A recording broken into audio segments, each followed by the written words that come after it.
En la fatídica noche del 24 de febrero de 2006, Imette St. una estudiante de justicia penal de 24 años en el Jay College de Manhattan, salió a celebrar con una amiga.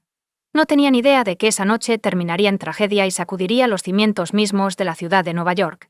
La vida de Imette St. estuvo definida por una mezcla única de antecedentes culturales y un deseo inquebrantable de hacer una diferencia en el mundo. Seymour Guillen y Maureen St. Hilaire dieron a luz en Boston, Massachusetts, el 1 de marzo de 1981.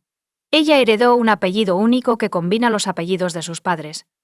Su madre era de ascendencia franco-canadiense, lo que añadió diversidad a su árbol genealógico, y su padre, Seymour Guillen, era un inmigrante venezolano. Imette perdió trágicamente a su padre cuando tenía 9 años, lo que dejó un impacto duradero en su infancia. Su madre, viuda por esta pérdida, eventualmente se volvió a casar, causando cambios adicionales en la dinámica familiar, y su trayectoria educativa fue nada menos que notable. Después de graduarse de la Boston Latin School en 1999, decidió asistir a la Universidad George Washington en Washington, D.C. Siguiendo los pasos de su padre, obtuvo un título en justicia penal, demostrando su dedicación a comprender y abordar los problemas legales. En 2003, se graduó con orgullo magna cum laude, señalando el inicio de una ambiciosa búsqueda de conocimiento. Su viaje académico no terminó ahí. Imette St. continuó su educación en el John Jay College of Criminal Justice, donde obtuvo una maestría. Inicialmente ella tenía la intención de estudiar psicología forense, pero tomó una decisión crítica de cambiar su enfoque a la justicia penal. Su dedicación era evidente, ya que constantemente se ubicaba en el 5% superior de su clase y estaba lista para graduarse en mayo de 2006, con un futuro emocionante por delante. Desafortunadamente, la vida de un hombre fue truncada de una manera horrible y escalofriante. Está en el proceso de celebrar su próximo cumpleaños con su madre y hermana en Florida. Regresó a Nueva York en un día fatídico de febrero de 2006. Los eventos de esa noche enviarían ondas de choque a través de su familia y de todo el país. El 24 de febrero de 2006, Imette St. se reunió con su mejor amiga, Claire Higgins, para seguir celebrando su próximo cumpleaños. Su noche de fiesta los llevó a un club nocturno hasta las primeras horas de la mañana, cuando un desacuerdo llevó a Higgins a irse por teléfono a las 3:50 a.m., durante la reunión, se le aseguró a Higgins que regresaría a casa pronto. Desafortunadamente, este sería el último contacto de Claire con su amiga. Imette St. fue vista por última vez a las 4 a.m. en el bar de Falls. 17 horas agonizantes después, la policía de Brooklyn recibió una llamada anónima que los llevó a un descubrimiento espeluznante. Un cuerpo sin vida, identificado como el de St. Julian, fue descubierto en la avenida Fountain en el parque Spring Creek. Los horripilantes detalles que rodearon su asesinato pintaron un cuadro sombrío. Fue descubierta desnuda, envuelta en un edredón, sus uñas rotas un testimonio de su desesperada lucha contra su atacante. Sus dedos de las manos y de los pies estaban atados. Le había metido un calcetín en la garganta y su cabeza estaba envuelta en cinta de embalar. Incluso le habían cortado el cabello de manera brutal. Una autopsia reveló una secuencia de eventos horripilantes, con la mujer sufriendo una golpiza brutal, agresión sexual y desfiguración a manos de su atacante. La investigación del asesinato de Imette St. se convirtió rápidamente en un caso desgarrador y de alto perfil que atrajo la atención no solo de la ciudad de Nueva York, sino de todo el país, y se manejó con la máxima seriedad y determinación.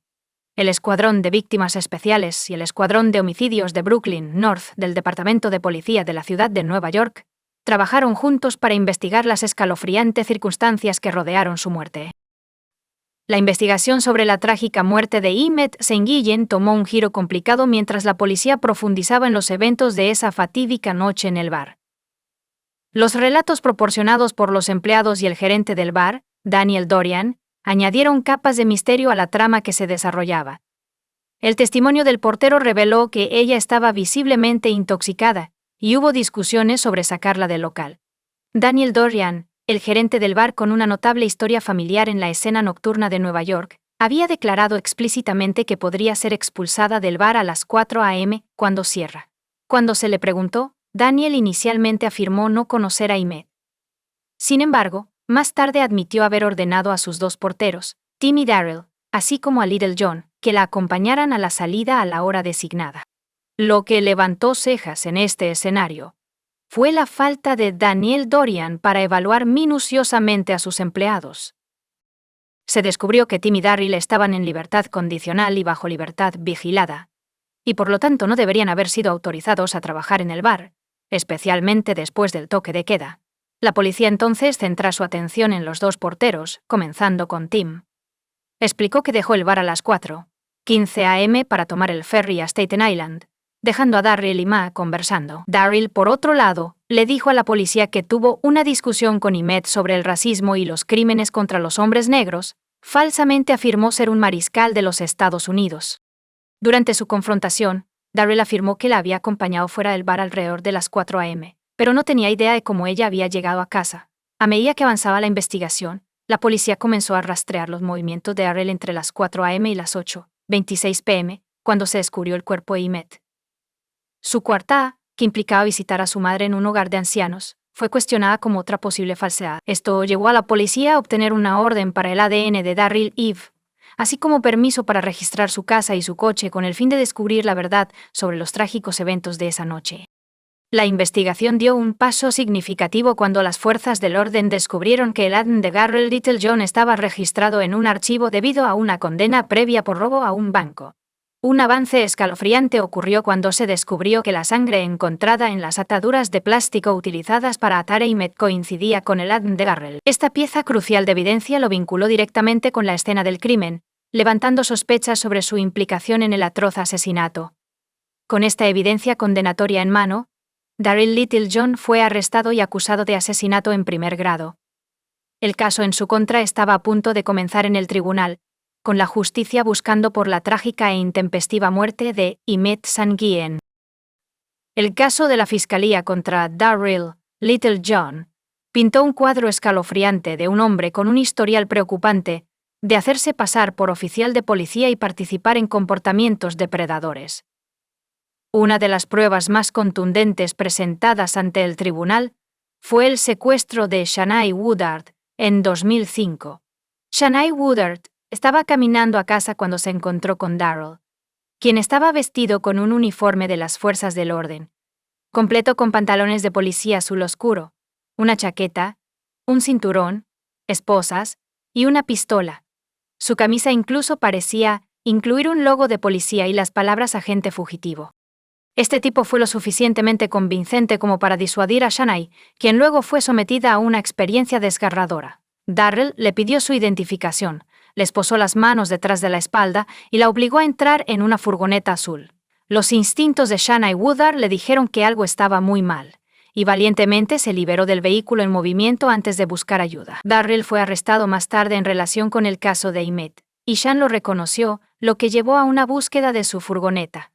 Sorprendentemente, se descubrieron pruebas de ADN tanto de Shanae como de Darryl en la furgoneta, así como en las esposas recuperadas durante una orden de registro. Otro incidente alarmante ocurrió en el mismo mes que el ataque a Shanae Tice. Una mujer de 22 años tuvo un encuentro aterrador con Darryl al salir de la estación de metro de Queens.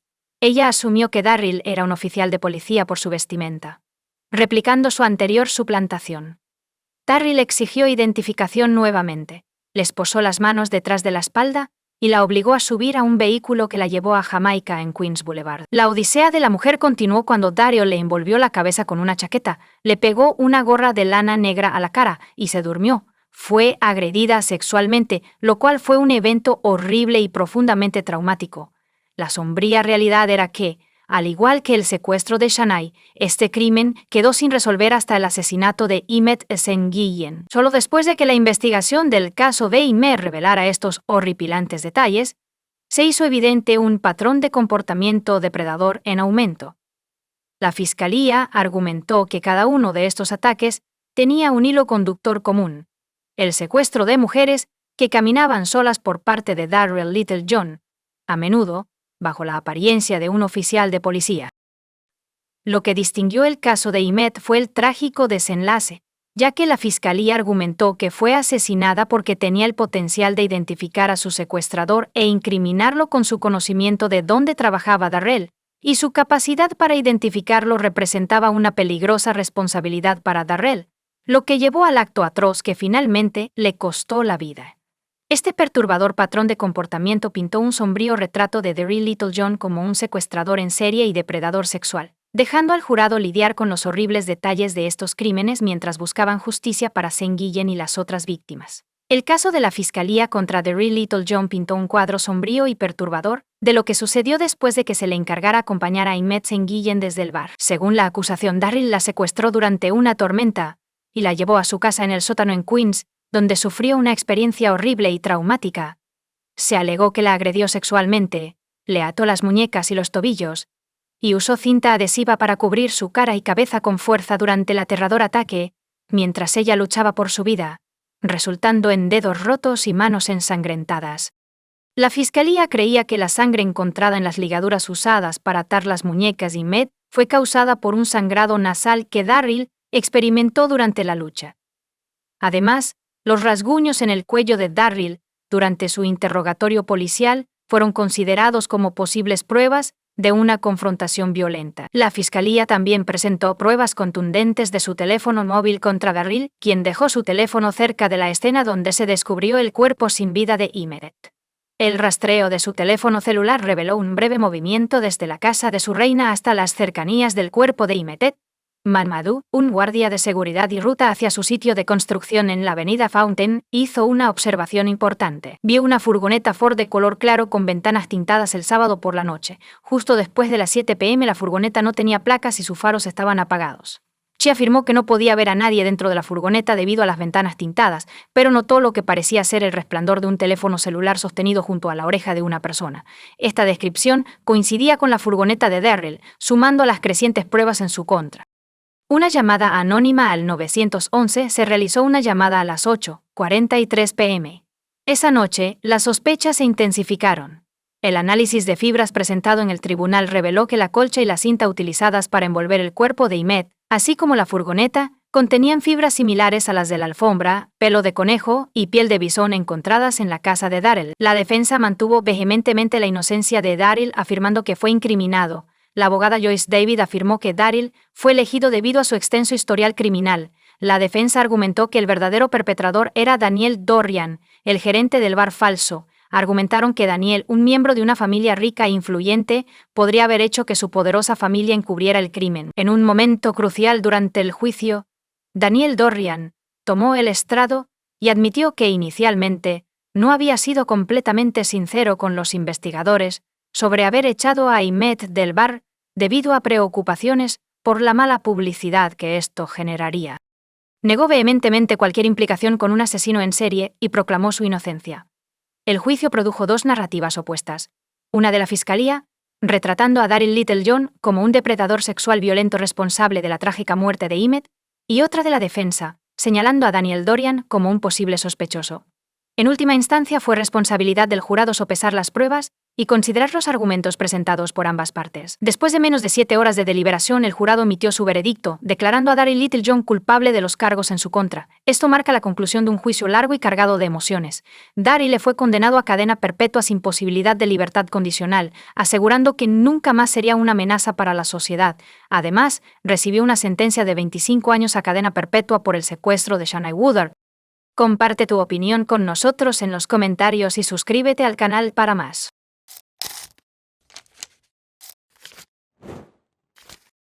Toni Jill Bertolet Hawthorne, hija de Bob y Yvonne Bertolet, nació el 10 de enero de 1962 en Jackson, Mississippi.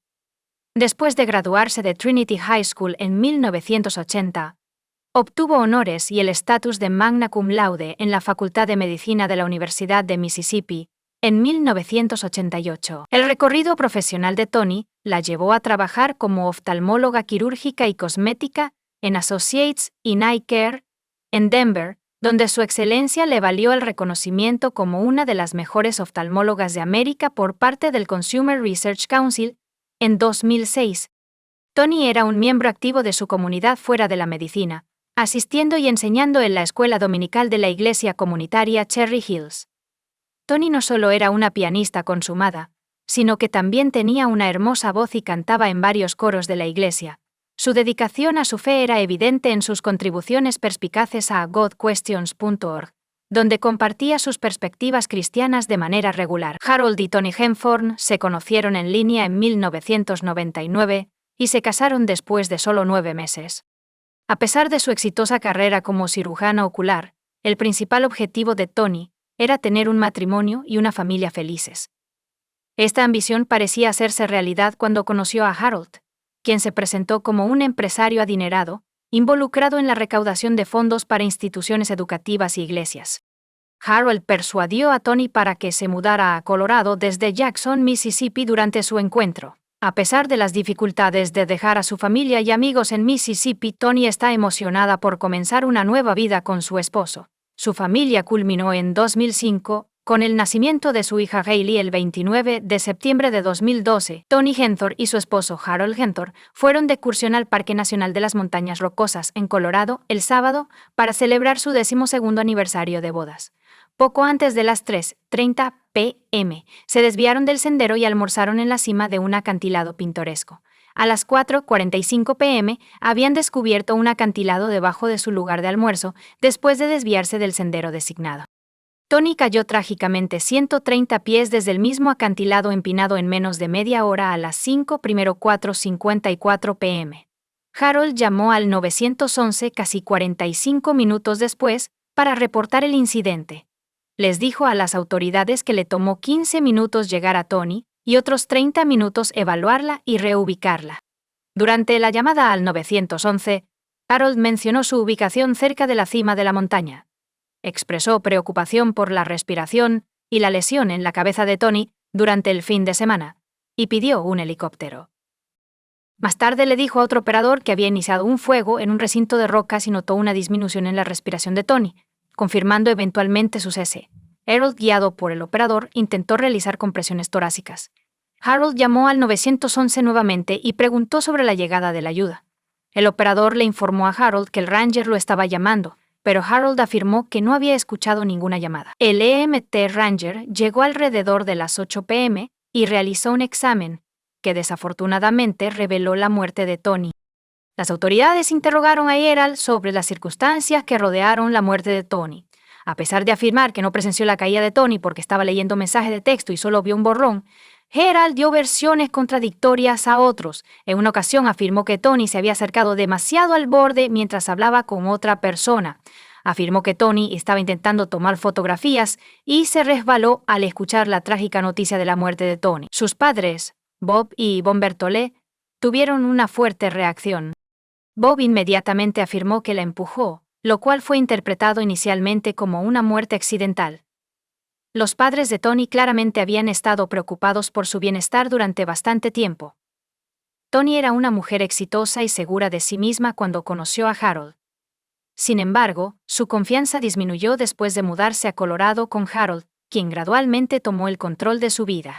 Harold escuchará las llamadas telefónicas de sus padres y las pondrá en altavoz. Los padres de Toni se preocuparon, sospechando que Harold podría no ser tan próspero. Como empresario afirmaba depender de los ingresos de Toni. Sin embargo, estaban preocupados por más que solo su situación financiera. Creían que la aislaba a Toni de su familia y amigos. Una sensación de inquietud persistía, lo que llevó a Yvonne a buscar conversaciones con Toni.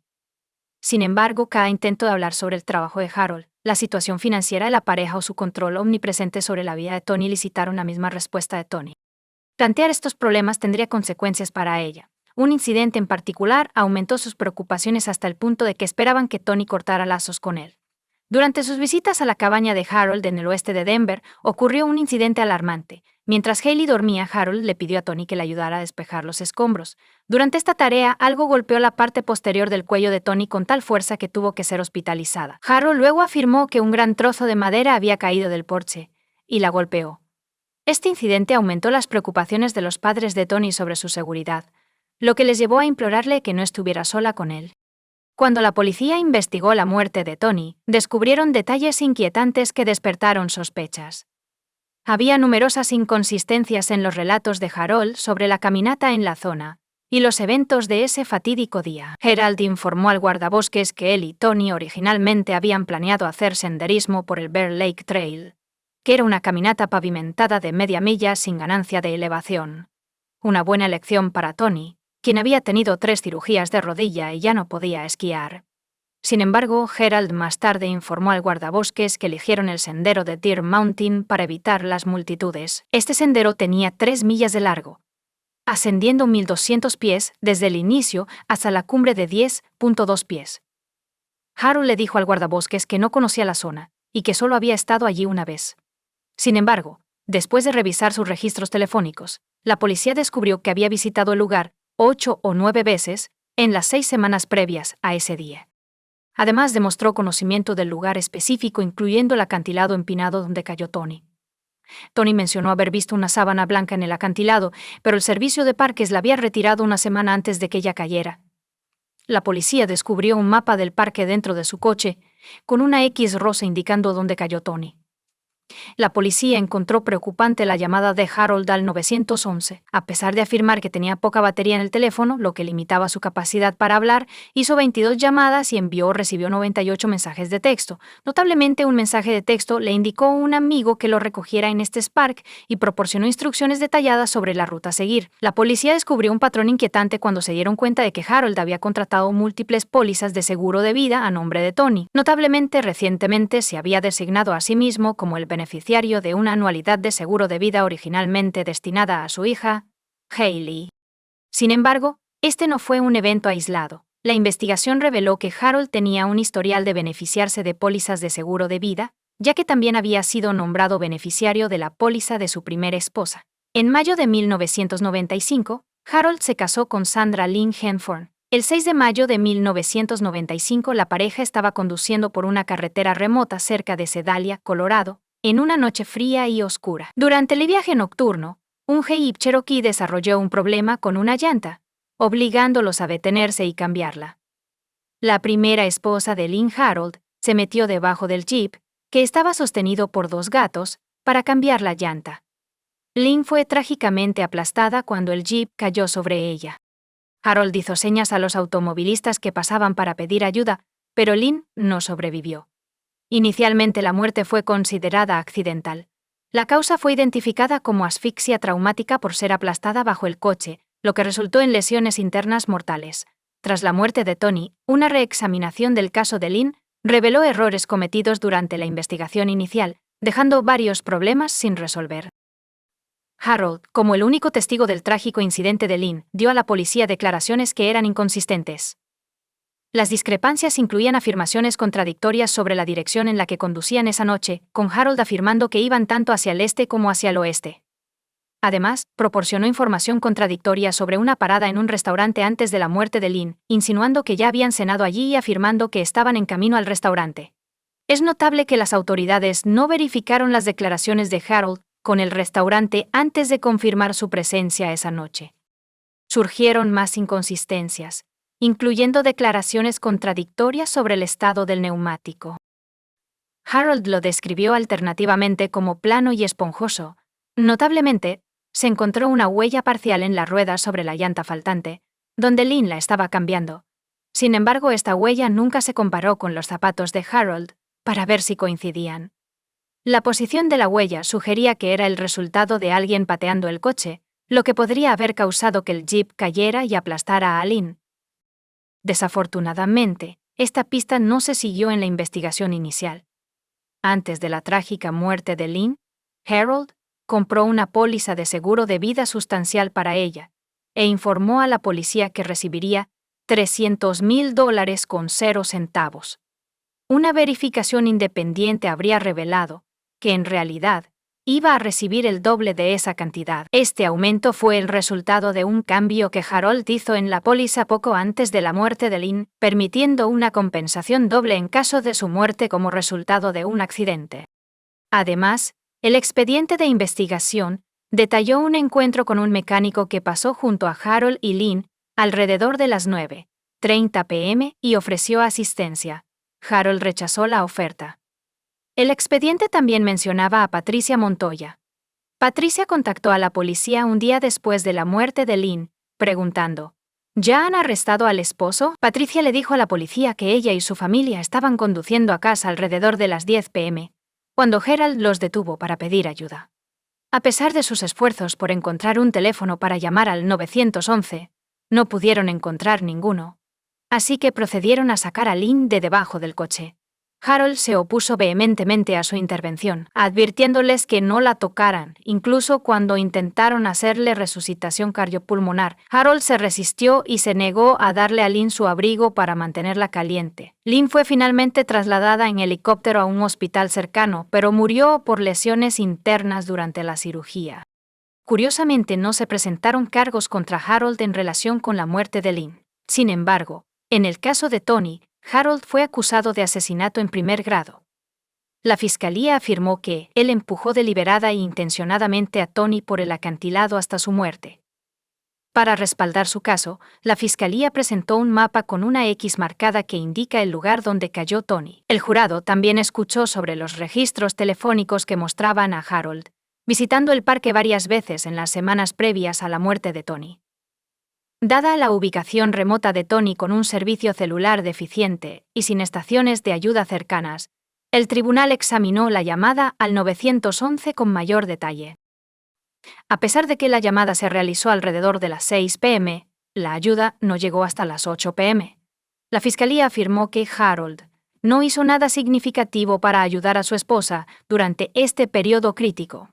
Para respaldar esta afirmación, la fiscalía llamó a Julie Sullivan, la despachadora de servicios de emergencia, para testificar que siguió un protocolo estandarizado al guiar a las personas a través de la RCP por teléfono y que había manejado aproximadamente 240 llamadas similares antes de hablar con Harold.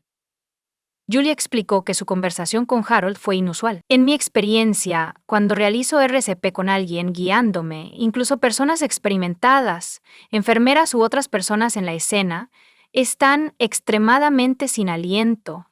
Pensé que era extraño que no me avisara cuando terminaba una instrucción que le había dado. Como muchos de ustedes saben, en cada llamada que he atendido, la persona quiere saber qué hacer a continuación de inmediato. Está bien, completé mis 30. ¿Qué hago ahora? ¿Qué debo hacer a continuación? Eso fue muy inusual. Y no parecía que estuviera realizando RCP. La mayoría de las personas lo hacen debido al esfuerzo físico de realizar RCP, las compresiones y la respiración es extremadamente agotador. Necesito saber cuándo terminas con eso para que podamos pasar al siguiente paso. Y no me estaba avisando cuando terminaba cada instrucción que le daba, así que le pedí que me avisara. Además, teníamos una línea abierta. Puedo escuchar cómo hacen compresiones al paciente en todas las otras llamadas de RCP que he hecho en mi carrera, porque hay tanta respiración. La respiración es laboriosa. Es extremadamente agotador, y es difícil incluso salir y responder. Tienen dificultad para hablar conmigo, porque están sin aliento por el esfuerzo. La despachadora de servicios de emergencia, Julie Sullivan, testificó en el tribunal que, según su experiencia, no creía que Harold estuviera realizando RCP durante la llamada al 911. Los hallazgos del médico forense socavaron aún más las afirmaciones de Harold. No había signos de abrasiones, contusiones o fracturas de costillas anteriores relacionadas con la RCP. De hecho, no había evidencia de ningún intento de RCP. La caída de Tony había sido parcialmente amortiguada por un árbol en la base del acantilado, causando que su cuero cabelludo y tejido se desgarraran de su cráneo. Las extensas lesiones de Tony fueron detalladas por el médico forense, quien descubrió hemorragias cerebrales severas, una fractura en el cuello, trauma por fuerza contundente en el pecho, abdomen y pelvis, costillas rotas que formaron un tórax, laceraciones y sangrado en el hígado y los pulmones, y piel pálida que indicaba una pérdida significativa de sangre. La fiscalía presentó el caso al jurado, trazando paralelismos entre la muerte de Tony y las circunstancias inusuales que rodearon a la primera esposa de Harold, Lynn. El tribunal permitió que la fiscalía presentara el caso de Lynn, debido a las sorprendentes similitudes. Siguiendo el mismo principio, la fiscalía reveló el incidente que Tony describió a su madre en la cabaña de Harold. Al jurado se le mostró otro incidente perturbador que involucraba a Tony, y que ocurrió en mayo de 2011. Tony sufrió una lesión en el cuello cuando fue golpeada en la parte posterior del cuello y la parte superior de la espalda con una gran viga de madera. Similar a incidentes anteriores, esto ocurrió en un lugar remoto y aislado alrededor de las 10 p.m. Esa noche, Harold estaba limpiando la cubierta de su cabaña y le pidió a Tony que lo ayudara, lo que resultó en el desafortunado incidente con la viga. Harold dio a varias personas diferentes versiones de lo que sucedió. Inicialmente les dijo a los paramédicos que lanzó la viga, pero luego admitió a un médico que se había caído del techo. Otra versión fue compartida con un amigo, en la que Harold afirmó que dejó caer la viga sobre Toni después de resbalarse de la escalera que ella sostenía, añadiendo complejidad a la situación. Una nota de enfermera en los archivos de Toni indicaba que ella estaba debajo de la cubierta cuando cayó la viga. La fiscalía basó su caso en un claro motivo de lucro financiero a partir de las pólizas de seguro de vida. Harold tenía 3 pólizas de seguro de vida de $1.500.000 con 0 centavos sobre Toni, así como una anualidad de $205.000 con 0 centavos, lo que lo convirtió en el beneficiario de más de $4.700.000 con 0 centavos cuando Toni murió. Toni murió un mes antes, en abril de 2011. Harold se asignó a sí mismo como el beneficiario de una anualidad de seguro de vida de $205.000 con 0 centavos comprada por los padres de Toni para su nieta Hailey. La defensa tomó una decisión estratégica de no llamar a ningún testigo para presentar pruebas, creyendo que la acusación no había logrado establecer su caso. Sin embargo, esta jugada no dio resultado. Después de 10 horas y media de deliberación, el jurado condenó a Gerald por asesinato y lo sentenció a cadena perpetua. Un patrón perturbador surgió cuando se reveló que Gerald había cremado los cuerpos de Toni y Lynn inmediatamente después de sus muertes, esparciendo sus cenizas en el mismo lugar. Comparte tu opinión con nosotros en los comentarios y suscríbete al canal para más contenido.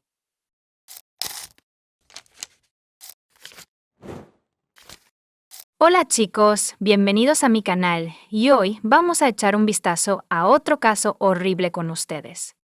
El caso de la familia Sumner ha sido enterrado vivo. La peor traición es la de un ser querido que ha disfrutado de un amor y confianza inquebrantables. A pesar del dolor, la amargura, el resentimiento y la decepción, muchas personas logran sobrellevarlo y continuar con sus vidas. Pero, ¿y si la traición se descubre en el lecho de muerte y la realización es lo último que una persona experimenta en la vida? Esa es la base de la aterradora historia de la familia Sumner. Incluso los criminalistas experimentados con una amplia trayectoria, que han visto de todo en su práctica, se conmovieron hasta las lágrimas con este caso.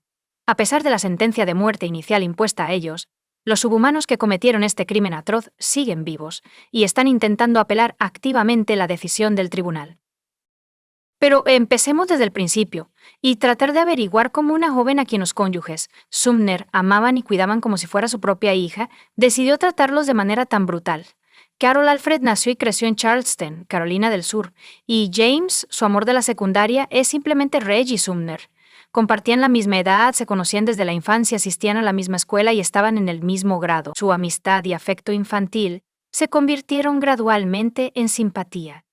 Los escolares no se dieron cuenta de lo cerca que se estaban volviendo. En 1959, cuando los adolescentes tenían 15 años, comenzaron una relación romántica. Y los amigos notaron lo hermosa y armoniosa que era su pareja, y más tarde en la vida, James y Carol guardaron fotos conjuntas de ellos mismos cuando eran jóvenes, felices, y con el futuro por delante como si estuvieran esperando una vida larga y feliz.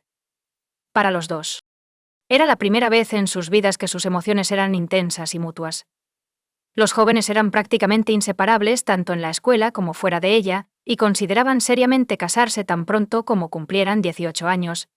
Sus padres apoyaron la decisión de sus hijos, y no tenemos nada en contra de su matrimonio, pero la vida tenía un desenlace muy diferente. Una larga separación en 1962. Los amantes se graduaron de la escuela secundaria, pero no tuvieron tiempo para casarse. Unos meses después, James fue llamado al servicio militar en el ejército. Él y Carol decidieron posponer la celebración hasta que él regresara a casa, y también acordaron enviarse cartas regularmente.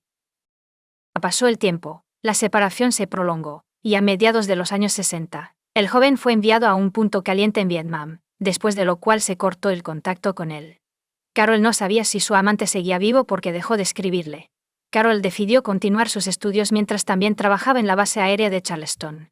Se casó unos años después, pero su primer matrimonio terminó rápidamente, y la pareja no tuvo hijos juntos. La joven se casó con un hombre llamado Richard en 1975, y su único hijo, una hija llamada Rhonda, nació en 1977. Sin embargo, el segundo matrimonio también fracasó porque el esposo abusaba de las bebidas calientes y frecuentemente levantaba la mano contra su esposa. A mediados de la década de 1980, Carol no podía soportar el constante abuso de su esposo, así que tomó a su hija y solicitó el divorcio. Pero Richard no dejó a su exesposa en paz. La persiguió literalmente intentando arruinarle la vida.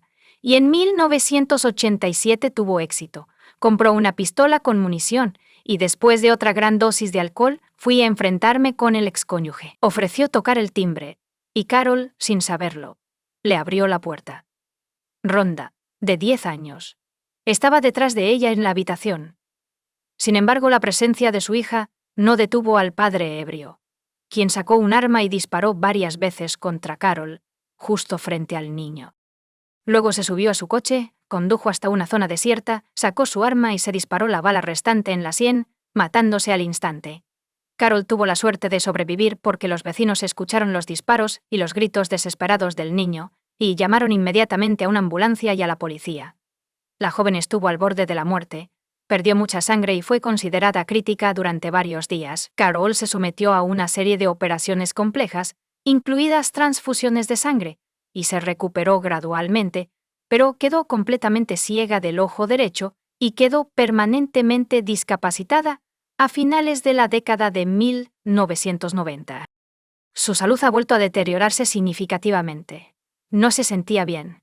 Perdí una cantidad notable de peso y experimenté un dolor y debilidad extremos. Después de un examen exhaustivo en el hospital le diagnosticaron cáncer de hígado, lo cual fue una noticia decepcionante.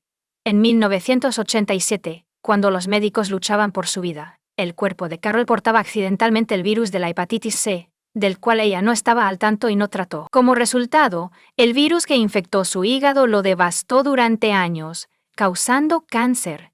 Sin embargo, la condición de Carol se estabilizó como resultado del tratamiento y una terapia de apoyo cuidadosamente elegida. Tenía que tomar sus medicamentos recetados a diario por el resto de su vida, así como tener chequeos médicos regulares para hacer los ajustes necesarios a su tratamiento.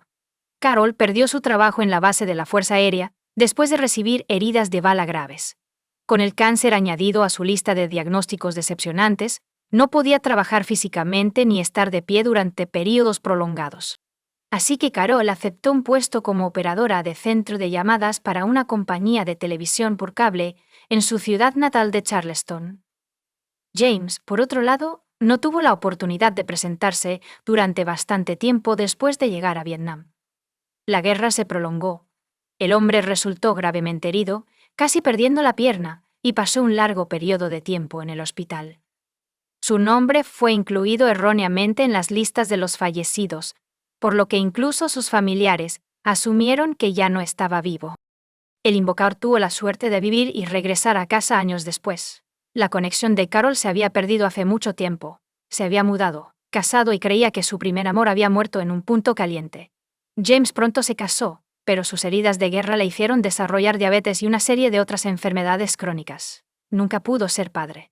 Unos años después, el matrimonio terminó, y desde entonces ha estado viviendo solo. James consiguió un trabajo como simple obrero en el ferrocarril local y dejó de esperar sorpresas agradables en la vida. La voz parece dolorosamente familiar. Carol estaba ocupada con su trabajo como de costumbre en el otoño de 2000, contestando teléfonos y asesorando a los clientes. Cuando la joven atendió otra llamada de este tipo, reconoció una voz que le puso los pelos de punta. Reconoció a su primer amor de la secundaria de inmediato, pero tenía miedo de equivocarse porque asumía que James había muerto.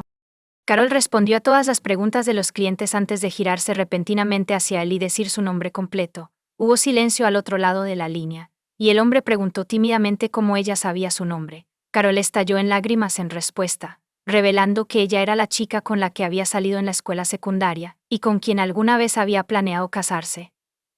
Durante los siguientes minutos, ambos lloraron en el tubo, incapaces de decir nada. Luego descubrieron que todavía vivían en su ciudad natal y acordaron encontrarse la noche siguiente en la reunión. Según Rhonda, 38 años después, su madre regresó a casa del trabajo ese día emocionada, luciendo como una colegiala enamorada y hablando sin parar sobre James.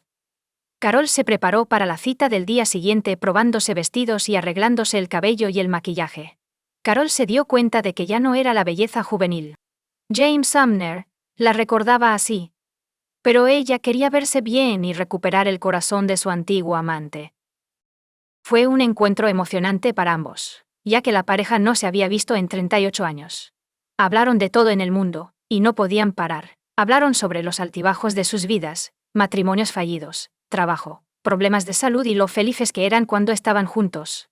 Sus viejas emociones resurgieron de nuevo. James y Carol estaban ansiosos por recuperar los años perdidos. Empezaron a verse todos los días.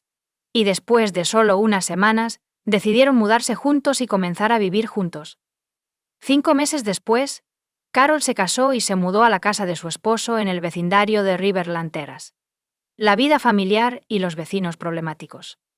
La pareja primero vivió en su ciudad natal de Charleston, Carolina del Sur. Estaban enamorados, felices, involucrados en los detalles de la vida diaria y se cuidaban reverentemente el uno al otro porque ambos eran jóvenes y tenían problemas de salud. James ha conocido a la familia Cole durante muchos años y viven al lado de la pareja. Steven, el cabeza de familia, había luchado anteriormente en Vietnam, resultó gravemente herido y estaba confinado a una silla de ruedas. Natalie, su esposa, desapareció en el trabajo y no regresó a casa hasta mucho más tarde. Prefiere pasar tiempo con amigos en un bar.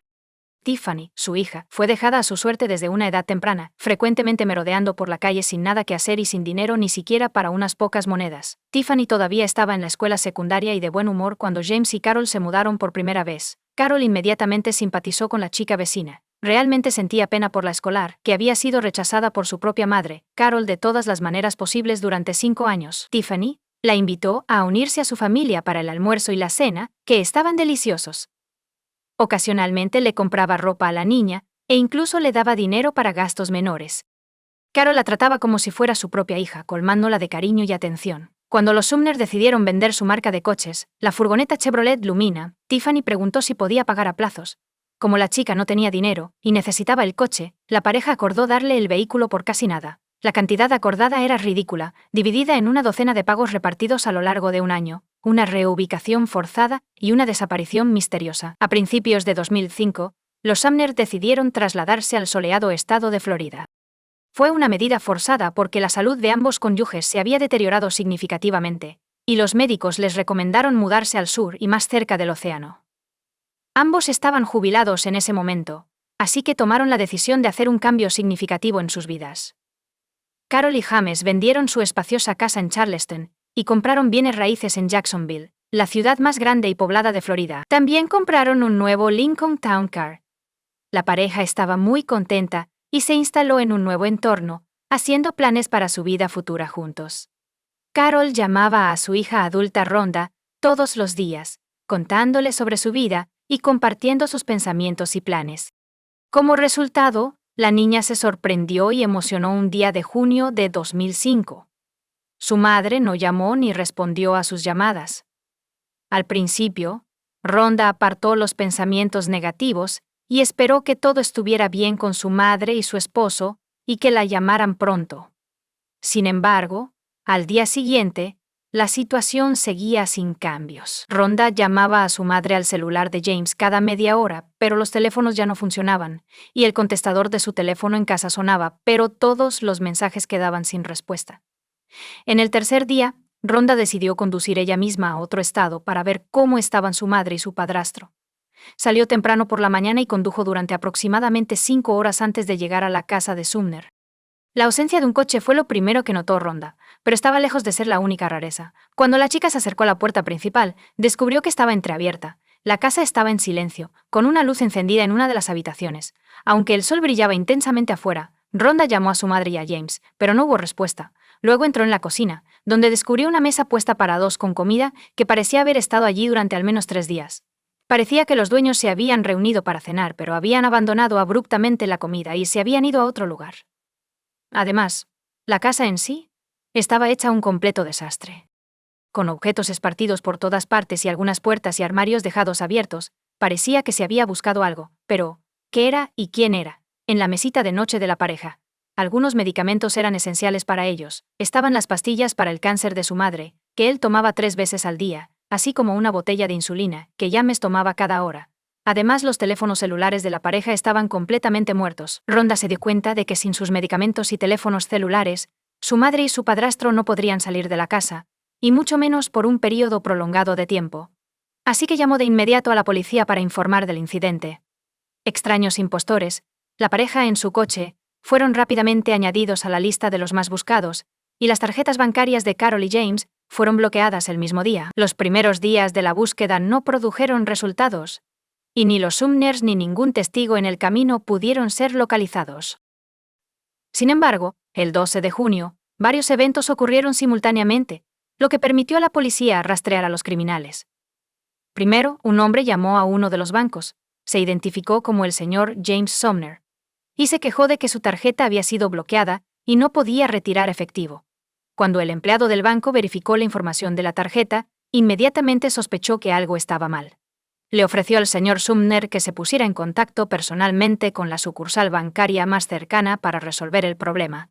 Sin embargo, casi unos minutos después, el hombre colgó desde el mismo número. Sin embargo, en otro banco, una mujer llamada la senara Carol Sumner llamó e informó de un problema similar con la tarjeta bloqueada.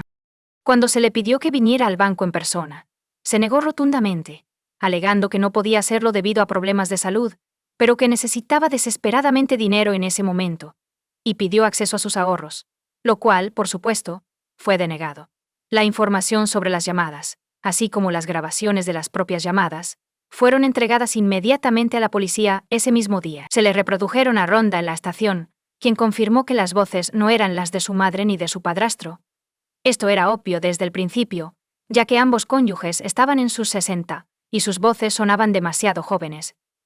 La policía asumió que los impostores eran directamente responsables de la desaparición de los convocadores.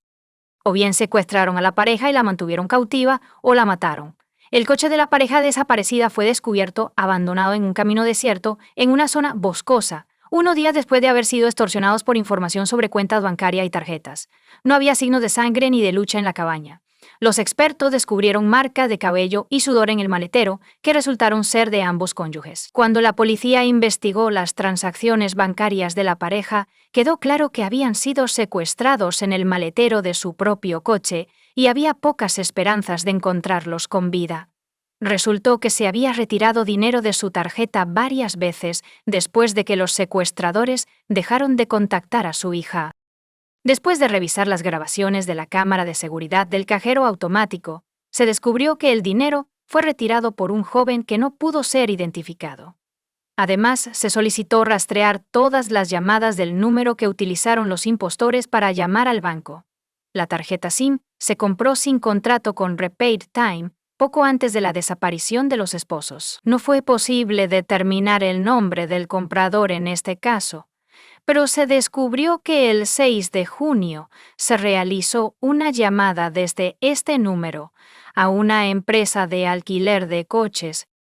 Resultó que un huésped de uno de los hoteles alquiló un Mazda RX-8 a nombre de Tiffany Cole, y fue en este coche donde un joven desconocido luego condujo hasta los cajeros automáticos y retiró dinero de las tarjetas de los Sumners. Retiró $1.00 de la tarjeta de la mujer y casi $3.00 de la tarjeta de su esposo. Los investigadores descubrieron que previamente habían mencionado un Mazda RX-8 estacionado en un hotel en Charleston, gracias a las balizas instaladas en todos los coches de alquiler para rastrear su ubicación. Inmediatamente se despachó un equipo de captura y literalmente irrumpieron en la habitación donde los atacantes estaban descansando, celebrando su impunidad. Jóvenes matones, la habitación estaba literalmente llena de paquetes y recibos de diferentes tiendas, ropa, gadgets, videojuegos, cosméticos, perfumes y una gran cantidad de alcohol caro estaban entre los artículos comprados.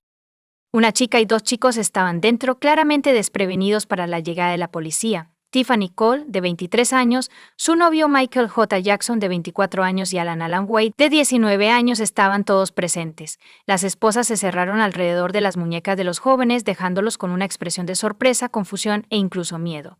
Los tres fueron llevados a la comisaría y separados en diferentes habitaciones para ser interrogados. Sin embargo, al principio, fingieron no entender las acusaciones o simplemente permanecieron en silencio. Una búsqueda en la habitación reveló las tarjetas bancarias de Sumner, la laptop de la pareja, algunas joyas de Carol, la costosa colección de monedas de James, las llaves de su Lincoln Town Car y recibos de la casa de empeño a nombre de Tiffany Cole. Después de varias horas de interrogatorio, la anciana Sumner y Tiffany pudieron empeñar algunas de las joyas robadas y gastar el dinero con amigos. Tiffany fue la primera en hablar después de que se presentaron las pruebas irrefutables descubiertas en la habitación del hotel. La chica sollozaba y afirmaba que ella y sus amigos robaron a la pareja de ancianos, pero no hicieron nada más, antes de huir y gastar el dinero de otras personas. También admitió que tenían a otro hombre con ellos, Bruce Kent Nixon, de 19 años, a quien le pagaron $300 con 0 centavos por su ayuda y nunca volvieron a ver. Resulta que Bruce aceptó ir al crimen porque le prometieron una cantidad específica. Después de eso, gastó todo su dinero en sustancias ilegales. El tipo era fácil de encontrar, porque vivía en Charleston, y no tenía intención de huir o esconderse. Fue arrestado justo en la casa de sus padres, por un comentario imprudente y un plan astuto. Bruce se dio cuenta de las consecuencias de su crimen y aceptó cooperar con la policía para evitar la pena de muerte. Lo que dijo el joven criminal causó horror y escalofríos. Todo comenzó en mayo de 2005. Tiffany fue a ver a los Sumner para hacer el siguiente pago del coche que compró hace 6 meses. La chica siempre se acercaba a ellos personalmente, porque son acogedores. Carol y James la invitaron a quedarse una noche o unos días, le dieron comida deliciosa, e incluso le regalaron cosas. Si venía con amigos, siempre había suficiente espacio en la casa y en la mesa. Tiffany llegó esta vez con su nuevo novio, y los dos fueron amablemente invitados a cenar. Y como era tarde, la pareja pasó la noche en casa de Sumner. Durante la comida, los sureños discutieron cómo se establecieron en su nuevo entorno. Y Carol mencionó inadvertidamente que les quedaban casi $100 con 0 centavos después de vender la casa de Charleston, lo que les permitía vivir para ellos mismos en su vejez, sin privarse de nada, ni preocuparse por nada. Las palabras de Carol efectivamente sentenciaron a muerte a ella y a su esposo. Tiffany y Michael se miraron. Y durante la noche, mientras estaban en la casa de la pareja, comenzaron a planear cómo obtendrían esta impresionante suma de dinero. Se despidieron y regresaron a Carolina del Sur, donde, en unas pocas semanas, descubrieron cómplices que distribuyeron roles y responsabilidades y comenzaron a llevar a cabo el plan detrás de las confesiones criminales. Tiffany alquiló un coche discreto el 6 de junio, mientras Bruce y Alan robaban 4 palas de algún lugar. Condujeron juntos a los suburbios de Jacksonville, donde eligieron un lugar desierto en el bosque y comenzaron a cavar un agujero profundo que se convertiría en la tumba de los Sumners. Tiffany fue a una ferretería la mañana del 8 de julio y compró cuerda y cinta adhesiva, que distribuyó entre sus cómplices. Esa noche, Bruce y Alan llamaron a la puerta de las posibles víctimas, fingieron necesitar ayuda y pidieron permiso para hacer una llamada telefónica desde su casa. Carol pensó que estos jóvenes eran extraños, pero los dejó entrar de todos modos, suponiendo que necesitaban ayuda. Cuando entraron, atacaron inmediatamente a la mujer indefensa y a su esposo, quien corrió hacia sus gritos y los amenazó con una pistola de juguete. Las manos y los pies de la pareja fueron atados fuertemente con cinta adhesiva, los vendaron los ojos y los interrogaron sobre el dinero y los objetos de valor en la casa. Bajo tortura y amenazas de muerte, la pareja les dio a los intrusos toda la información sobre sus cuentas bancarias y los códigos PIN de sus tarjetas, con la esperanza de que les perdonaran la vida. Sin embargo, una vez que los bandidos tuvieron la información necesaria, más personas entraron en la casa. Ayudaron a arrastrar a la pareja al patio trasero de la casa y a meterlos en el maletero de su coche familiar, que fue conducido por Alan y Bruce. Tiffany y Michael condujeron un Mazda RX-8 alquilado. En caso de encontrarse con una patrulla de policía en el camino que pretendiera detener el coche con la pareja en el maletero, el segundo coche debería haber desviado su atención acelerando rápidamente. Están rompiendo las reglas de manera descarada. Sin embargo, no había nadie en su camino, y ambos coches llegaron a la escena sin problemas. En el maletero, James pudo liberar su brazo y quitarse la venda y la cinta adhesiva de la cara, tanto de él como de su esposa, evitando que ella se asfixiara. Pero no tuvieron tiempo para nada más. ¿Cuál fue su sorpresa, desconcierto y shock cuando el maletero se abrió y la pareja reconoció a Tiffany y a su novio, quienes los habían visitado recientemente? Los Sumners fueron conducidos varios metros a través del bosque hasta una tumba preparada para ellos, en la que luego los empujaron. La pareja suplicó por sus vidas, pero los jóvenes criminales decidieron matarlos de la manera más brutal posible y enterrarlos vivos. Bruce declaró que los cubrieron con tierra durante aproximadamente 1 hora. A lo largo del proceso, los ancianos atados lloraron, se confesaron su amor mutuamente y se despidieron. Los esposos murieron por asfixia, como reveló un examen posterior, y se encontraron trozos de tierra en sus bocas, vías respiratorias e incluso estómagos. Después de completar su espantosa tarea, los forajidos abandonaron el Lincoln en el bosque y regresaron al pueblo en un coche alquilado. Fueron a la casa de Sumner y tomaron todo lo valioso que pudieron encontrar antes de regresar a Carolina del Sur y gastar el botín. Sin embargo, 2 días después, las tarjetas robadas fueron bloqueadas. Después de otros 4, todos los criminales fueron arrestados, juzgados y condenados. Bruce Nixon fue el único que admitió su culpabilidad desde el principio y aceptó cooperar con la investigación con la esperanza de recibir clemencia. Fue él quien les mostró las tumbas de los esposos y les contó en detalle lo que sucedió esa terrible noche. Tiffany afirmó que su novio Michael era el autor del crimen, quien se había vuelto loco tras enterarse de la vasta fortuna de los Sumners. Después de que se vendió la casa, su abogado insistió en que la chica era una cómplice y no tenía ninguna participación directa en el asesinato. Jackson y Alan Wade prefirieron permanecer en silencio, pero las pruebas hablaban por ellos. La inocencia de Tiffany Cole no fue creída por el jurado porque participó en el desarrollo del plan criminal, alquiló un coche y ideó una maniobra de distracción en caso de que fueran perseguidos repentinamente por la policía. Ayudaron a cavar las tumbas de los esposos y después de alquilar artículos robados de la casa de empeño, estaban ansiosos por gastar el dinero. Esto fue demostrado por una gran cantidad de fotos que tomó vistiendo la ropa comprada y en una limusina alquilada por los criminales para celebrar su éxito. Como resultado, Bruce Nixon recibió una sentencia de cadena perpetua sin posibilidad de libertad condicional. Jackson, Tiffany y Alan Wade recibieron la pena de muerte. Los criminales presentaron numerosas apelaciones y quejas, pero todas fueron denegadas, y la sentencia se mantuvo sin cambios, con la excepción de que, en 2023, 18 años después de su atroz crimen, la misma sentencia de muerte nunca se ejecutó. Comparte tu opinión con nosotros en los comentarios y suscríbete al canal para más contenido.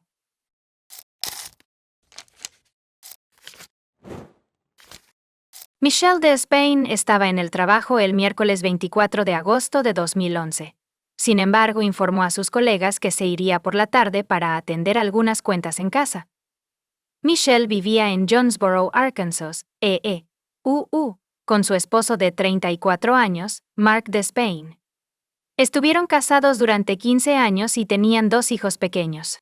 Michelle también tenía una hija adolescente de una relación anterior, a quien Mark amaba y ayudaba a criar a pesar de su actual estilo de vida acomodado.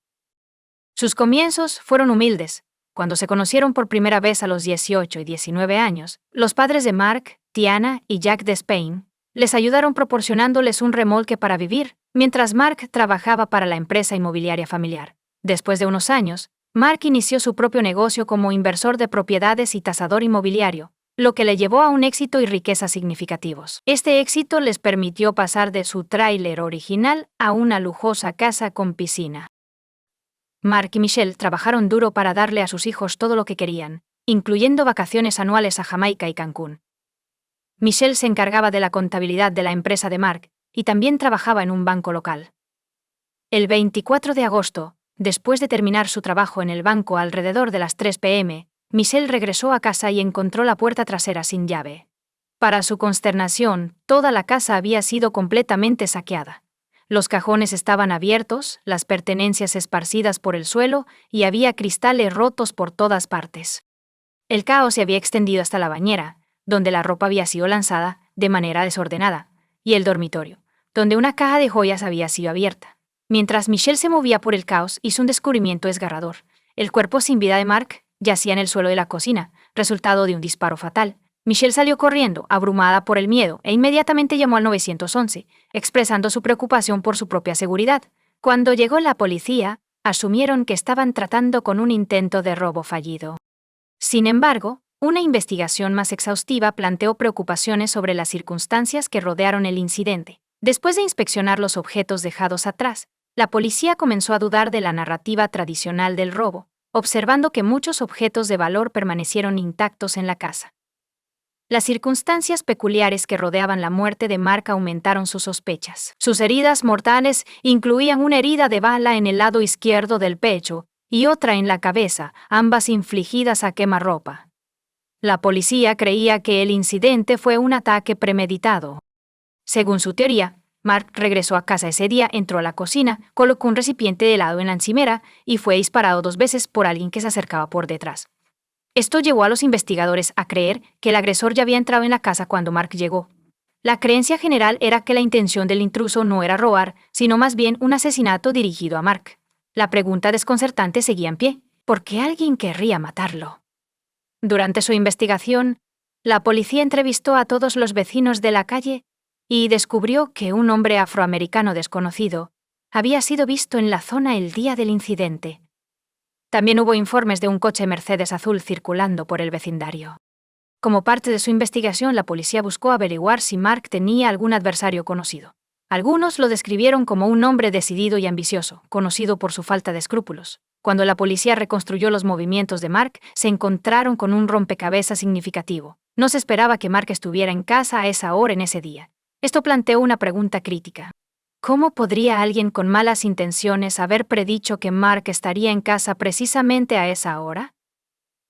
La discrepancia entre la inesperada presencia de Mark en casa y la aparente premeditación del ataque complicó la investigación. En ese fatídico día, Michelle informó a la policía que había almorzado con Mark en un restaurante cercano a su lugar de trabajo. Regresó a la oficina a la 1:30 p.m., salió nuevamente después de las 2:30 p.m. para recoger las facturas y luego descubrió la inquietante escena en casa. Cuando llegó, notó la falta de luces y mientras caminaba por la casa, descubrió una marca en un charco de sangre. En un ataque de terror, le sacudió la pierna, llamó su nombre y salió corriendo de la casa para llamar al 911. Temiendo la presencia de un intruso y sin poder obtener ayuda de un vecino, contactó a su madre, Kathy. Cuando Kathy llegó, Michelle estaba esperando fuera de su propia casa. Durante la investigación policial sobre posibles motivos, Michelle identificó al propio padre de Mark, Jack, como alguien que podría albergar resentimientos hacia él. Mark había trabajado anteriormente con sus padres, Jack y Tanner, pero un desacuerdo lo llevó a iniciar su propio negocio. La ruptura comenzó cuando Mark solicitó una mayor parte de las ganancias, a lo que Jack se opuso. Michelle le dijo a la policía que Jack tenía un comportamiento frío y que había habido un incidente previo entre Jack y su hija de 13 años. El padre de Michelle, Carl Kelly, quien trabajaba como recaudador de rentas para la empresa de Mark, también expresó sospechas, afirmando haber recibido amenazas de Jack en el pasado. Cuando la policía interrogó a Jack y Tan, admitieron su distanciamiento, pero afirmaron que la disputa por el dinero fue causada por el deseo de Michelle de tener más. Jack sugirió que la policía investigara las actividades de Michelle el día en que murió su hijo, insinuando su posible implicación. Según Jack, Mark regresó a casa ese día para recoger un arco de caza, y Michelle habría sido la única que estaba al tanto de su presencia. Jack le dio a la policía información sobre el incidente que Michelle mencionó involucrando a su hija, así como fotos explícitas de su teléfono. Inicialmente acusado de tomar las fotografías. La relación de Jack con Tana se volvió tensa, lo que resultó en una breve separación. Sin embargo, una investigación más profunda reveló una historia diferente. Jack le dijo a la policía que la hija de Michelle había tenido una conversación para adultos con su novio, y él descubrió las fotos comprometedoras en su teléfono. Para evitar enfrentar las consecuencias de sus padres, ella afirmó falsamente que Jack había tomado las fotos, lo que llevó a acusaciones de abuso infantil en su contra. Aunque no se presentaron cargos, las falsas acusaciones causaron un gran sufrimiento a Jack Tanner, quien se reconcilió con Jack después de conocer todas las circunstancias del caso. Después de verificar la coartada de Jack, la policía lo exoneró de asesinar a su hijo. Jack ya no está bajo sospecha. A pesar de la aparente satisfacción de Michelle y Mark, la investigación se expandió. La pregunta persistía. Si Michelle estaba involucrada, como sugirió Jack, ¿cuál era su motivación para quererlo muerto? La policía descubrió rápidamente que Michelle estaba lejos de ser la viuda afligida que habían asumido. Michelle tuvo una aventura con un colega mucho más joven, un hombre de 24 años, a quien ella mantenía económicamente, pagando su alquiler, comestibles y otros gastos, antes de que Mark muriera. Cuando la policía la interrogó, Michelle afirmó que Mark no estaba al tanto de la aventura, y cuando le preguntaron si Mark alguna vez había solicitado el divorcio, ella negó cualquier discusión. Michelle, sin embargo, confirmó que Mark había expresado preocupaciones sobre el futuro de su relación después de que los hijos se hubieran ido. Otra revelación surgió mientras la policía investigaba la situación financiera de la pareja. Mark y Michelle tenían una cantidad significativa de deudas, y había acusaciones de que Michelle desvió fondos de la cuenta del negocio. Además, Michelle tenía derecho a $1 millón de 2 pólizas de seguro de vida en caso de la muerte de Mark. A pesar de sus sospechas, la policía no tenía pruebas concretas contra Michelle, ni contra ningún otro posible sospechoso. El coartada de Michelle fue confirmada por las grabaciones de vigilancia del banco donde trabajaba, que la mostraban con su padre, Carl, en el momento en que Mark fue asesinado. La investigación dio un giro cuando la policía recibió una pista anónima. El informante reveló que Terence Barker se había jactado de haber asesinado a Mark. Esta nueva pista representó un desarrollo significativo en el caso, lo que llevó a la policía a investigar la posible implicación de Terence Barker en la muerte de Mark. Terence Barker inicialmente negó cualquier implicación en la muerte de Mark mientras era interrogado por la policía en la comisaría. Sin embargo, las pruebas en su contra eran convincentes. Según los informes de testigos y los registros de las torres de telefonía celular, él estaba cerca de la casa de Mark y fue visto conduciendo un Mercedes azul poco antes del tiroteo fatal. Cuando se le confrontó con esta evidencia, Terence finalmente confesó ser el autor del crimen, revelando que había acordado dispararle a Mark a cambio de un pago prometido de entre $7,000 y $10,000. Aunque aún no había recibido ningún dinero, una investigación posterior llevó a la policía a Johnny Hubbard, el conductor del Mercedes azul. Ahora surgió la pregunta: ¿por qué alguien querría que Mark estuviera muerto? Los detalles intrincados de la investigación comenzaron a surgir cuando Johnny Hubbard, quien era conocido por tener a Mark como inquilino, informó a la policía que el padre de Michelle, Cal Kelly, se había acercado a él para orquestar el asesinato de Mark. La participación de Terence Barker surgió cuando Johnny sugirió una forma de ganar algo de dinero, lo que los llevó a reunirse con Carl en el estacionamiento de una iglesia para discutir la idea. Terence aceptó llevar a cabo el tiroteo, afirmando no tener conocimiento previo de Mark y nunca haberlo visto antes. Terence afirma que Carl le dio el arma utilizada en el asesinato, le mostró su casa y le dijo dónde esperar. Sin embargo, Terence afirmó que Michelle también estaba involucrada en el complot. Informó a la policía que Michelle estaba dando instrucciones a su padre a través de mensajes de texto. Un mensaje enviado el día del asesinato a las 20 a.m. debe ser hoy. No puedo seguir así todas las mañanas. Carl respondió: «Está bien, ¿puedes hacer que coma el almuerzo?». Con esta información, la policía pudo comenzar a armar el rompecabezas. Hipotetizaron que Michelle organizó la reunión de almuerzo con Mark, dando a Carl la oportunidad de llevar a Terence dentro de la casa. Los mensajes de texto de Michelle indicaron que estaba al tanto del plan y que el asesinato tenía que ocurrir ese día. La policía cree que Michelle fingió estar sorprendida cuando descubrió el cuerpo de Mark. A pesar de saber lo que le esperaba en casa, no hizo ningún intento de ayudar a Mark cuando lo descubrió gravemente herido en la cocina. Ella estaba al tanto de su muerte antes de regresar a casa. Los registros telefónicos mostraron que Michelle y Carl intercambiaron numerosos mensajes de texto el día del asesinato, la mayoría de los cuales fueron eliminados rápidamente. Además, los registros muestran que Mark inicialmente rechazó la invitación de Michelle para almorzar, pero ella persistió e insistió en ir a tomar helado después.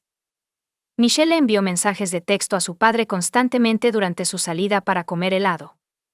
Michelle inicialmente negó cualquier participación, pero luego cambió su historia para afirmar que solo se enteró de la implicación de su padre después de que Mark murió. Terence Barker se declaró culpable de asesinato en primer grado y recibió una sentencia de 35 años. De manera similar, Carl Kelly se declaró culpable de asesinato en primer grado y recibió una sentencia de 35 años. Johnny Hubbard se declaró culpable de obstrucción de la aprehensión y revocación de la libertad condicional por un cargo anterior de sustancias prohibidas, recibiendo una sentencia de 18 años de prisión más 20 años adicionales por violar la libertad condicional en una condena anterior por sustancias prohibidas. Michelle Despain se declaró culpable de un cargo reducido de obstrucción a la aprehensión y recibió una sentencia de 30 años de prisión con posibilidad de libertad condicional después de 5 años. En un acuerdo negociado, se declaró culpable de 3 cargos de obstrucción de la investigación y el enjuiciamiento de asesinato capital, evitando un cargo de asesinato capital. Como parte del acuerdo de culpabilidad, renunció a su derecho a apelar, temiendo un veredicto de no culpable. Si Michelle fuera a juicio por el asesinato de Mark, los padres de Mark aceptarían el trato para asegurarse de que ella cumpla algo de tiempo en prisión. Comparte tu opinión con nosotros en los comentarios y suscríbete al canal para más contenido.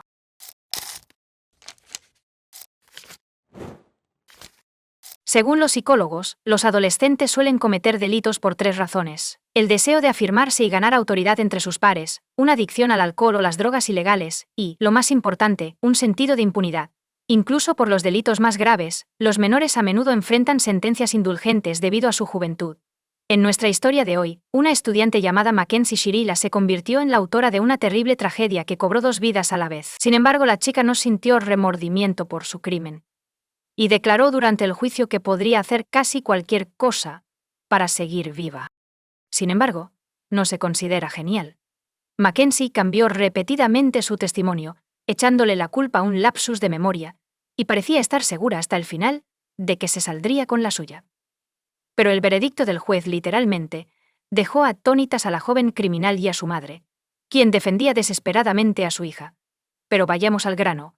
¿Quién es Mackenzie Shirilla? Mackenzie Shirilla nació en agosto de 2004 en el tranquilo pueblo de Strongsville, Ohio, como el tercer hijo de la familia. Sus padres, John Gorilla y Natalie Stevens, intentaron criar a sus herederos con amor y cuidado, brindándoles una buena educación y fomentando todos sus esfuerzos. La hija menor era la favorita de la familia.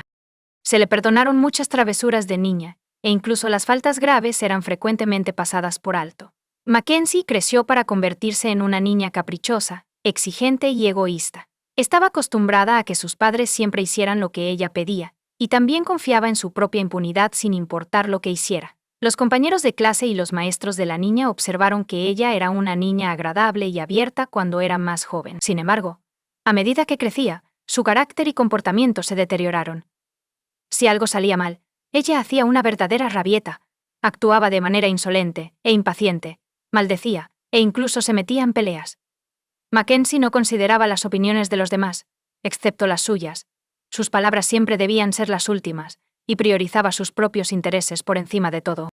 La personalidad de la niña se deterioró durante la adolescencia, pero sus padres no vieron nada de malo en esto, creyendo que su hija estaba en un período de transición y debía ser tratada con comprensión y paciencia. Sin embargo, el mal carácter estaba lejos de ser el peor de los problemas. Mackenzie era adicta al alcohol durante la secundaria y ocasionalmente probaba con drogas ilegales, pero se salía con la suya. A menudo, las acciones de la chica eran imprudentes y representaban una amenaza directa no solo para ella misma, sino también para quienes la rodeaban. Los padres continuaron ignorando o negándose a reconocer el problema evidente. Mackenzie, como muchas de sus compañeras, era una ávida usuaria de las redes sociales que rara vez soltaba su teléfono inteligente. Frecuentemente publicaba fotos provocativas de ella misma fumando o bebiendo alcohol en su cuenta, con comentarios igualmente provocativos. Las amigas de Mackenzie eran exactamente como ella. Vandalizaron, organizaron pogromos, pelearon, robaron y fueron detenidos repetidamente por la policía. Sin embargo, a los jóvenes solo se les dieron advertencias y charlas educativas, lo que reforzó su creencia en su propia impunidad.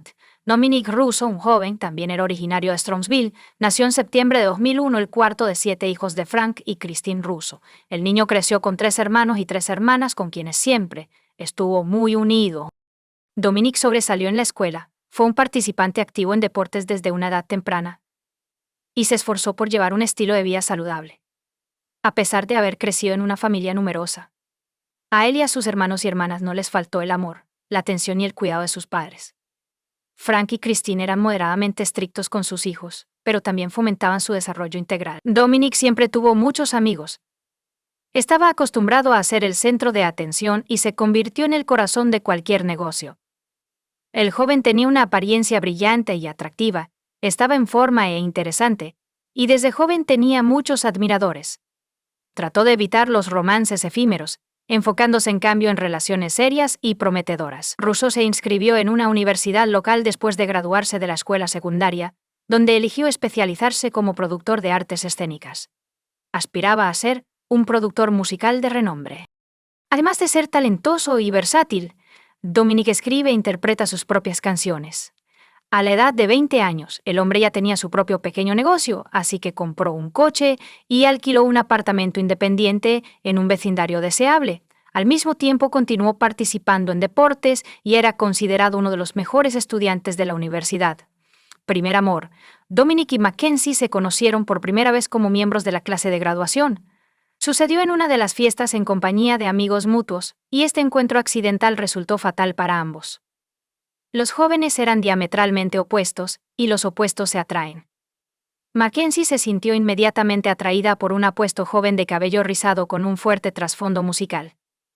Era muy diferente de los chicos con los que ella solía salir.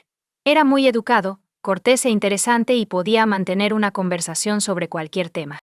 Mackenzie tenía una apariencia llamativa y una figura esbelta, se vestía bien y sabía cómo causar una buena impresión. Usó todo su encanto para llamar la atención del chico que le gustaba, y tuvo éxito bastante rápido. La pareja comenzó a salir en el otoño de 2021, y casi de inmediato presentaron al elegido a sus padres. Pero, mientras los padres de Mackenzie estaban encantados con su elección, y pensaban que Dominic era una excelente pareja para su hija, los padres del chico tenían sentimientos encontrados sobre su pasaporte. Por un lado, la chica parecía inocente e intentaba causar una buena impresión en ellos. Sin embargo, algo en ella inmediatamente alertó a Frank y Christine Russo, amigos y familiares de Cheryl. Estamos seguros de que Mackenzie se enamoró por primera vez en su vida, y sinceramente esperábamos que la relación con el elegido afectara positivamente su carácter y comportamiento. Nadie podría haber predicho la tragedia que pondría fin a este romance tan beneficioso. La pareja comenzó a aparecer en todas partes junta, tomados de la mano y expresando abiertamente su profundo afecto el uno por el otro. La relación se hizo muy conocida en el pequeño pueblo. Aquellos que conocían bien a Mackenzie sentían genuinamente pena por su novio. Pero la mayoría simplemente estaban felices por ellos. ¿Qué le pasaba? Demasiado dominante, comenzó a notar rarezas en el comportamiento de su novia, como sus travesuras desafiantes y su deseo de hacer que todos a su alrededor hicieran exactamente lo que ella quería. Al principio, no le prestó mucha atención, culpándolo todo de su juventud y deseo de atención. Los jóvenes planearon su futuro juntos, incluyendo casarse tan pronto como Mackenzie cumpliera 18 años.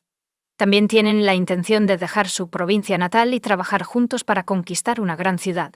Idealmente, el tiempo de Dominic en Nueva York le proporcionaría numerosas oportunidades para seguir una carrera exitosa en la industria de la música y demostrar plenamente su talento. Pero a medida que pasaba el tiempo, el comportamiento de Mackenzie se volvía cada vez más alarmante, y a veces incluso asustaba al chico que exigía de su novio. Pero él solo hacía lo que ella pedía. Y si él no estaba de acuerdo con ella en algo, ella armaba escándalos, hacía rabietas y actuaba como una niña caprichosa. Dominic inicialmente intentó convertir todo en una broma, pero rápidamente se dio cuenta de que esta es la verdadera cara de su elegida. En público, ella todavía intentaba mantener la compostura, pero cuando estaba a solas con su novio, desataba toda la fuerza de sus emociones sobre él, a veces incluso lo atacaba a puñetazos. El comportamiento de Mackenzie se volvió cada vez más agresivo, y eventualmente el joven decidió que ya había tenido suficiente. Le sugirió que tomara un descanso de la relación y aclarara sus sentimientos. Sin embargo, cuando Mackenzie se enteró de esto, tuvo una pelea pública frente a sus amigos en común. Ella gritó, amenazó con dominar, dijo que lo mataría si la dejaba, y amenazó con quemar su casa y destruir su coche. Sin embargo, solo aumentó su confianza de que estaba haciendo lo correcto al terminar esta relación tóxica e insatisfactoria. Acoso obsesivo. Mackenzie no tenía ninguna intención de abandonar a su novio, y al principio fingió que nada había pasado. Continuó invitándolo a varias fiestas y eventos, así como publicar fotos de ellos juntos en las redes sociales, acompañadas de declaraciones de amor. Cuando Dominic le dijo firmemente que su relación había terminado, ella explotó de rabia. Mackenzie iba a su casa casi todos los días y gritaba una variedad de cosas desagradables, insultos y amenazas a través de sus ventanas. Ella lo llamó desde varios números, dejó mensajes en su contestador, publicó en las redes sociales y le envió correos electrónicos. Mackenzie entonces juró amor y ofreció intentar empezar de nuevo. El comportamiento insultante y amenazante se reanudó. Russo estaba desconcertado. Simplemente no sabía cómo responder a tal comportamiento porque nunca lo había encontrado antes. Intentó hablar, ignorar a la ex amante e incluso grabar sus momentos amenazantes en varias ocasiones. Rabietas en su teléfono. Cuando Shirilla veía a su exnovio en la calle o en otro lugar público, comenzaba a gritarle e insultarlo frente a los transeúntes. Ella había convertido la vida de Dominic en una pesadilla, pero él esperaba que con un poco más de tiempo, ella lo dejaría en paz y pasaría a otra persona. Mackenzie declaró ante testigos que matar a Dominic era más fácil que dejarlo ir. Mackenzie declaró que si él no regresaba con ella, nadie lo tendría y ella se encargaría de la situación. El joven no tomó estas palabras en serio. Sin embargo, los que estaban a su alrededor se dieron cuenta de que Mackenzie no estaba bromeando. Las amenazas más frecuentes de la chica de la escuela incluían promesas de atropellar al chico con el coche, meterlo en el coche y conducirlo por un acantilado, o detenerse en la vía del tren frente a un tren que se acerca a toda velocidad. Cada opción sonaba aterradora, y Mackenzie describía cada una en detalle, como si lo tuviera todo planeado desde hace mucho tiempo y solo estuviera esperando el momento adecuado y una reconciliación inesperada. Cuando Mackenzie se dio cuenta de que las amenazas y los insultos no le ayudarían a recuperar a Dominic, sino que solo lo alejarían, decidió cambiar de táctica. Mackenzie volvió a ser dulce y encantadora, dejó de presionar y acosar a su exnovio, y en su lugar hizo todo lo posible por fingir que se dio cuenta de sus errores y quería cambiar para mejor. Habló sobre su próxima inscripción, pidió ayuda para llegar a la universidad, afirmó haber mejorado su inteligencia y estaba más preocupada por los exámenes finales. Tales cambios sorprendieron gratamente a Dominic, quien, a pesar de todo, todavía tenía sentimientos tiernos por su exnovia y decidió ayudarla con su inscripción en la universidad. Como resultado, reanudaron el contacto y la comunicación entre ellos. Poco a poco, la pareja se acercó de nuevo. Dominic comenzó a invitar a Mackenzie a citas. Deseaba pasar todo su tiempo libre con ella y creía que ella había cambiado, madurado, y se había vuelto más seria y responsable. No se dio cuenta de cómo se volvió a enamorar de ella, y todas sus ofensas anteriores quedaron en el pasado. Sin embargo, esta vez los jóvenes no tenían prisa por informar a todos sus amigos y conocidos sobre su reunión. Sus encuentros eran más como citas secretas, donde simplemente disfrutaban de la compañía del otro mientras evitaban la atención cercana de los demás. Cuando el propio hermano de Dominic, Angelo, se enteró de lo que estaba pasando, predijo que nada bueno saldría de ello, pero el joven enamorado ignoró sus palabras, un plan astuto. Mientras Dominic se regocijaba ingenuamente por reunirse con su novia, y los cambios que creía que habían ocurrido en ella, Mackenzie ideaba un aterrador plan de venganza contra el joven. Se fascinó tanto con el concepto de un coche y un espectacular choque de coches que comenzó a planear el escenario en detalle. En su tiempo libre pasaba horas conduciendo por la ciudad, buscando un lugar adecuado para llevar a cabo su plan. Sin embargo, no había acantilados altos y empinados cerca, y pensó que salir a las vías mientras esperaba un tren era una mala idea. Un día, condujo hacia una zona industrial cercana, que estaba bastante aislada, sin cámaras y con pocos coches. La atención de la escolar se centró en una enorme pared de ladrillos, y su vívida imaginación ideó de inmediato un nuevo plan, no menos atroz. Decidió que si aceleraba a la máxima velocidad posible y se estrellaba contra la pared, sería tan espectacular como caer por un acantilado hacia un abismo. Cabe señalar que Mackenzie originalmente tenía la intención de morir junto a su amante para que su historia pudiera ser contada por toda la ciudad. Incluso se lo informó a su mejor amiga. Pero sus amigos simplemente no creían en la seriedad de sus intenciones, porque Mackenzie ya había tenido ideas delirantes similares, pero todo se limitaba a conversaciones vacías, una ejecución desastrosa del plan y una víctima involuntaria. A finales de julio de 2022, justo una semana antes de su cumpleaños número 18, Mackenzie le sugirió a Dominic que asistieran a una próxima fiesta organizada por sus amigos en común. Sería una buena oportunidad para divertirse, relajarse y hacer saber a todos que estaban de nuevo juntos y se amaban profundamente. El joven consintió de inmediato. Todavía no se sentía amenazado por Mackenzie y confiaba en su sinceridad e intenciones. El evento estaba programado para el sábado 30 de julio, y Dominic y Mackenzie aparecieron en medio de la fiesta, tomados de la mano, llamando la atención de todos los presentes. Parecían felices, sonrieron y expresaron abiertamente su afecto y sentimientos el uno por el otro. Los amigos estaban encantados con su reunión, comentando que son una pareja impresionante y armoniosa. Los jóvenes se divirtieron mucho toda la tarde y la noche, posando gustosamente para las fotos y besándose en público sin el permiso de China. Pero nadie esperaba que una tragedia tan terrible pusiera fin a esta fiesta. La pareja bebió un poco, al igual que todos los demás en el evento, pero Mackenzie tomó en secreto una dosis de drogas ilegales para tener valor, para no cambiar de opinión y no pisó el freno en el último minuto. Por la mañana, Rose y Shirilla se despidieron y se marcharon, pero luego un amigo del chico, Ivan Flanagan, lo siguió y pidió un aventón a casa. Mackenzie intentó objetar, alegando que tenían sus propios planes, pero Dominic no vio nada de malo en llevar a su amigo a casa. Mackenzie aceptó firmar la orden de muerte de Damian porque no quería pelear, levantar sospechas ni cambiar de planes. A pesar de las objeciones de su amante, Mackenzie condujo el coche. Su novio se sentó a su lado en el asiento del pasajero, y su amiga se sentó detrás de él. El coche arrancó y se alejó lentamente del lugar de la fiesta, emprendiendo su viaje más reciente.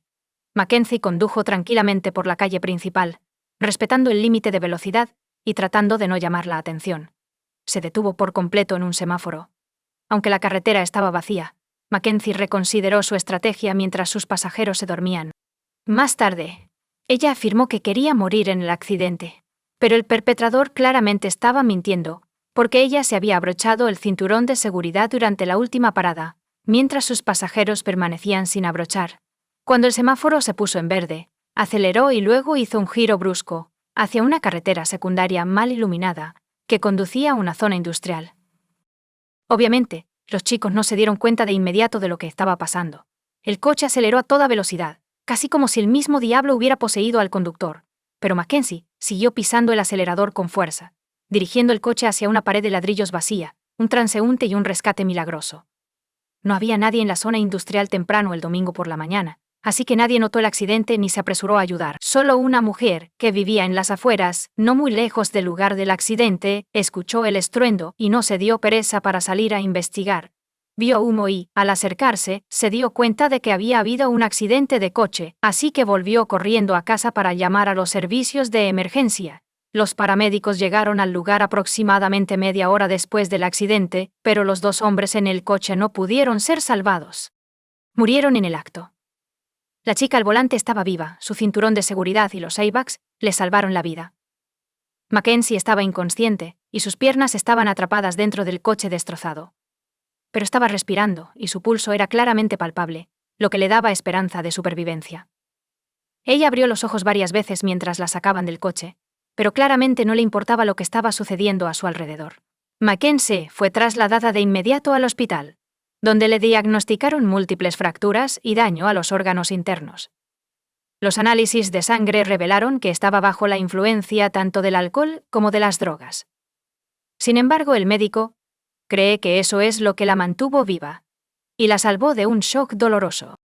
Mientras la ayuda estaba en camino, la investigación lleva a una confesión. Cuando la policía recibió los resultados de la prueba de Mackenzie, asumieron que estaba bajo la influencia de sustancias ilegales y no se dio cuenta de lo que estaba haciendo, posiblemente intentando atravesar la pared o no viendo ningún obstáculo en su camino.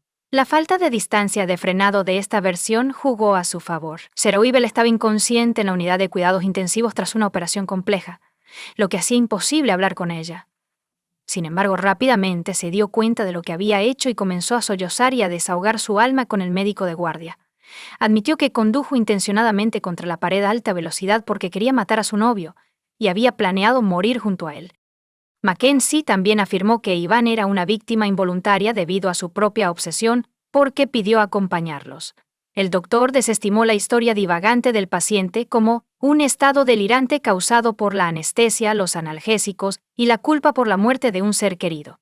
Cuando se permitió a la policía hablar con la Mackenzie en recuperación, ella cambió abruptamente su testimonio. Mackenzie ahora afirma que casi no recuerda lo que sucedió esa noche porque bebió y usó sustancias ilegales. Según la chica, tuvo un lapsus de memoria después de ponerse al volante, incluyendo cómo Ivan estaba en el vehículo. No tiene idea. Sin embargo, los hechos indicaban lo contrario. Las cámaras de vigilancia pudieron rastrear la primera parte de la ruta del coche, y las imágenes mostraron claramente a Mackenzie conduciendo lentamente y siguiendo las reglas hasta que giró abruptamente hacia una carretera que conducía a una zona industrial. Además, surgió que Mackenzie había conducido toda la ruta de ida y vuelta varios días antes, y al menos una docena de testigos habían visto su coche volver a la normalidad en varios puntos. Mackenzie se recuperó rápidamente después de ser dada de alta del hospital e intentó retomar su vida despreocupada. No sentía remordimientos y estaba segura de que podía salirse con la suya. Mackenzie había vuelto a las redes sociales, reconectando con amigos y haciendo planes para el futuro. En septiembre, decidió asistir a un concierto de su banda favorita en una ciudad vecina. Los huesos de sus piernas no se habían fusionado completamente en ese momento, pero eso no le impidió actuar en el escenario en una silla de ruedas. Al mismo tiempo, llevaba un maquillaje brillante, se vestía de manera provocativa y tomaba selfies con amigos, que publicaba en su cuenta. Shirilla asistió a una fiesta de Halloween en octubre, vestida con un disfraz ya hecho. Mackenzie vivió la vida al máximo e incluso conoció a gente nueva. Sin embargo, el 4 de noviembre de 2022, fue detenida, juzgada y condenada.